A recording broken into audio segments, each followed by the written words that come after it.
السلام علیکم ورحمۃ اللہ وبرکاتہ۔ عزیز طلباء، آج ہم جماعت نام کے جو گرامر ہے ہمارے پاس قواعد و انشاء اردو یہ کتاب، اس سے ہم ضرب الامثال پڑھیں گے۔ ضرب الامثال سامنے میں نے لکھ دیا اس کا گرامر، اور موضوع ہے ہمارا ضرب الامثال۔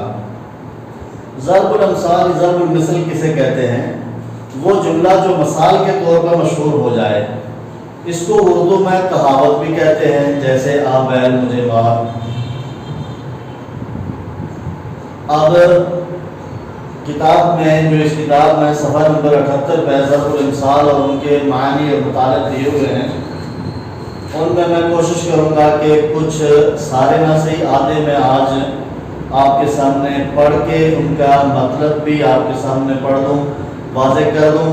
حالانکہ کتاب کے اوپر ضرب الامثال بھی اور ان کے مطلب معنی بھی مفہوم بھی لکھا ہوا ہے، چونکہ نائف کے اس لیول پہ بعض اوقات تلفظ میں مسئلہ آتا ہے، تو میں یہ پڑھ دیتا ہوں آپ کے سامنے۔ جب بھی آپ نے لیکچر سننا ہے تو کتاب سامنے رکھ لیں، اگر اسکرین پہ اس کا کوئی شارٹ آ رہا ہے تو اسکرین پہ نظر رکھیں، نہیں تو کتاب اپنے سامنے رکھ کر پھر جو ہے سنیں اور ساتھ ساتھ دہراتے بھی جائیں، اور پھر اس کو آپ رٹا لگائیں، لکھ کے یاد کریں۔ کسی بھی طریقے سے آپ نے یہ مکمل تیار کرنا ہے۔ اب ہمارے پاس ضرب الامثال میں سے پہلی ضرب المثل ہے ایک تھیلی کے چٹے بٹے۔ ایک تھیلی کے چٹے بٹے، یہ ایک ضرب المثل ہے۔ اس کا مطلب ہے کہ سب ایک سے ہیں، کوئی ایک نہیں ہے، سارے برابر ہیں، سب ایک جیسے ہیں۔ یعنی سارے جب برابر ہوں، کسی جس طرح بولا جاتا ہے نا اس حمام میں سب ننگے ہیں، ایسے ہی ہے کہ تھیلی کے چٹے بٹے، یعنی جب سب برابر ہوں، نہ کوئی اعلیٰ نہ ہو، نہ کوئی نیک بد ہو زیادہ، بس سارے برابر ہوں۔ اگلی ضرب المثل دیکھیے، ایک کی چار لگانا۔ اس کا مطلب ہے مبالغے سے کام لینا، یعنی چیز کو بڑھا کے پیش کرنا۔ ایک بات سنی ہے، چار اس کے ساتھ لگا لینا۔ ایک کی چار لگانا، مبالغے سے کام لینا۔ آم کے آم، گٹلیوں کے دام، اس کا مطلب ہے دوہرا فائدہ، ہر طرح سے فائدہ ہی فائدہ۔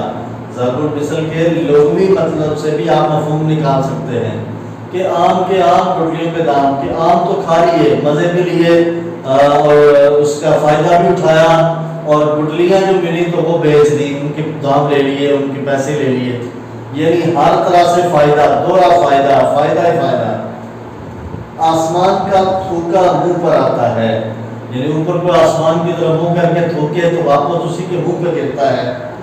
اس کا مفہوم مطلب یہ ہے کہ بزرگوں کی توہین سے اپنی ہی بے عزتی ہوتی ہے۔ یعنی جس طرح سورج کو چراغ دکھانا یا سورج کے سامنے چراغ کرنا، کسی بزرگ کو، بڑے کو کوئی کچھ کہے گا تو وہ گویا کہ اپنی ہی اس کی بے عزتی ہوگی۔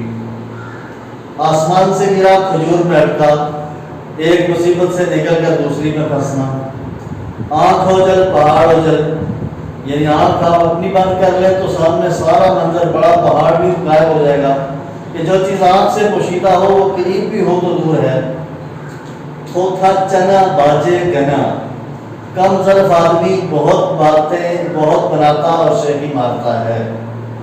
یعنی کم ظرف آدمی باتوں سے اپنے آپ کو بڑا کرنے کی کوشش کرتا ہے۔ تھوتھا چنا باجے گنا۔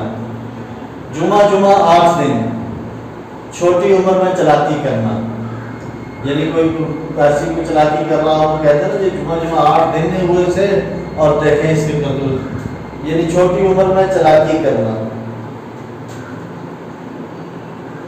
جن کو چاؤ گنیرے ان کو دکھ بتیرے، جو لاڈ پیار سے پالے جاتے ہیں انہیں زیادہ دکھ اٹھانے پڑتے ہیں۔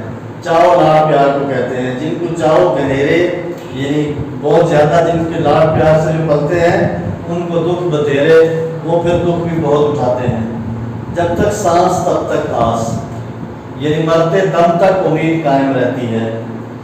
جس کی لاٹھی اس کی بھینس، زبردست کی جیت ہے۔ جس کے پاس قوت ہے، طاقت ہے، اس کی بھینس، یعنی کہ جس کے پاس قوت ہے اسی کی جیت ہے۔ جتنی چادر دیکھو اتنے پاؤں پھیلاؤ، چادر دیکھ کے پاؤں پھیلاؤ، اپنی حیثیت اور آمدنی کے مطابق کام کرنا چاہیے۔ جو گرجتے ہیں وہ برستے نہیں، جو بہت بولتے ہیں اور باتیں بناتے ہیں وہ کام کم ہی کرتے ہیں۔ جیسے کتوں کے متعلق جو بونکتے ہیں وہ کاٹتے نہیں، یعنی جو باتیں بہت بناتے ہیں وہ کام کم ہی کرتے ہیں۔ چیل کے گھونسلے میں ماس کہاں، فضول خرچ آدمی کے پاس دولت کہاں۔ چراغ تلے اندھیرا، چراغ تلے اندھیرا، ایک آدمی سے دور دور کے لوگ فائدہ اٹھائیں اور اپنے محروم رہیں، تو یہ مثال ہوتی ہے کہ چراغ چل رہا ہے لیکن اسی کے نیچے اندھیرا ہے۔ چور کی داڑھی میں تنکا، اپنا عیب خود بخود سوج جانا۔ چور کی داڑھی میں تنکا یعنی خود اپنا عیب سوج جانا، سمجھ جانا۔ خربوزے کو دیکھ کر خربوزہ رنگ پکڑتا ہے، انسان پر صحبت کا اثر ضرور ہوتا ہے، یعنی اس کا مفہوم یہ ہے۔ خدا کی لاٹھی بے آواز ہے، اس کا مطلب ہے خدا کا عذاب اچانک آتا ہے، پتہ نہیں چلتا۔ دریا میں رہنا اور مگرمچھ سے بیر، اس کا مفہوم ہے جہاں رہنا وہیں کے لوگوں سے دشمنی رکھنا، لیکن کتاب والے نے تو لکھا ہے جہاں پہ رہنا وہیں کے لوگوں سے دشمنی رکھنا، لیکن اس کا صحیح مفہوم یہ ہے کہ کسی ادارے میں، کسی جگہ پہ کسی رہنا اور اس مقام کے بڑے کے ساتھ دشمنی رکھنا، ادارے کے سربراہ کے ساتھ دشمنی بھی عداوت بنا لینا، کسی کمپنی کے مینیجر کے ساتھ دشمنی کر لینا یا مالک کے ساتھ، یعنی دریا میں رہنا اور مگرمچھ سے بیر۔ دریا میں سب سے زیادہ نقصان کرنے والی چیز یہ مگرمچھ ہی ہوتی ہے، بڑا ہوتا ہے۔ دھوبی کا کتا گھر کا نہ گھاٹ کا، نکما شخص جو کسی کام کا نہ ہو۔ دور کے ڈھول سہانے، جب تک کسی سے واسطہ نہیں پڑتا ہر شخص اچھا معلوم ہوتا ہے۔ ڈوبتے کو تنکے کا سہارا، جو شخص مصیبت میں مبتلا ہو وہ تھوڑی سی مدد کو بھی غنیمت سمجھتا ہے۔ ڈوبتے کو تنکے کا سہارا اس کا یہ مطلب ہے۔ زبردستی کا ٹھینگا سر پر، کہتے ہیں زبردست کمزور سے سب کچھ کرا لیتا ہے۔ ساجے کی ہنڈیا چوراہے میں پھوٹتی ہے، شراکت کے کام میں جھگڑا ضرور ہوتا ہے، اس کا مفہوم یہ ہے۔ سر مڈاتے ہی اولے پڑے، کسی کام کے شروع میں ہی نقصان ہونا۔ 100 سنار کی ایک لوہار کی، کمزور کی 100 چوٹوں کے مقابلے میں طاقتور کی ایک چوٹ کافی ہے۔ آوے کا آوا ہی بگڑا ہوا ہے، سب کے سب نالائق ہیں، اس کا یہ مطلب ہے۔ آپ کاج مہا کاج، کام وہی ٹھیک ہوتا ہے جو انسان خود کرے۔ اشرفیاں لٹی کوئلوں پر مہر، ایسے موقع پر بولا جاتا ہے جب فضول کاموں میں بہت کچھ خرچ کیا جائے مگر ضروری کاموں پر کنجوسی کی جائے۔ الٹا چور کوتوال کو ڈانٹے، ایک تو قصور کرنا اور پھر قصور بتانے والے کو الٹا الزام دینا۔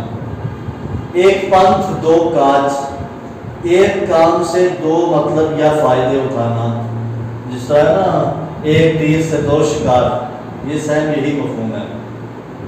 ایک ہاتھ سے تالی نہیں بجتی، جھگڑا دونوں طرف سے ہوتا ہے۔ ایک ہاتھ فضا میں گھماتے رہے تالی کبھی نہیں بجے گی، دوسرا ہاتھ ساتھ ملائیں گے تو تالی بجے گی۔ گویا کہ جھگڑا ایک شخص سے نہیں ہوتا، دوسرا شامل ہوتا ہے، دونوں طرف سے مسئلہ ہوتا ہے تو پھر جھگڑا ہوتا ہے۔ اونچی دکان پھیکا پکوان، ایسے موقع پہ بولا جاتا ہے کہ شہرت تو بہت زیادہ مگر اصلیت کچھ نہ ہو۔ یہ ہمارے پاس صفحہ نمبر میں نے 78 سے شروع کیا تھا اور 79 صفحہ پہ یہ مکمل ہوا۔ آگے ہمارے پاس صفحہ نمبر 80 سے 81 پہ جا کے یہ ختم ہوتے ہیں اور یہ 1.5 صفحہ آج پڑھ لیا ہے، 1.5 صفحہ اگلے لیکچر میں ہم انشاءاللہ اس کو مکمل کریں گے۔ آپ کی اب ذمہ داری ہے کہ کتاب سامنے رکھ کر ان کو اچھے طریقے سے سن کے ساتھ دہراتے جائیں اور یاد کرتے جائیں۔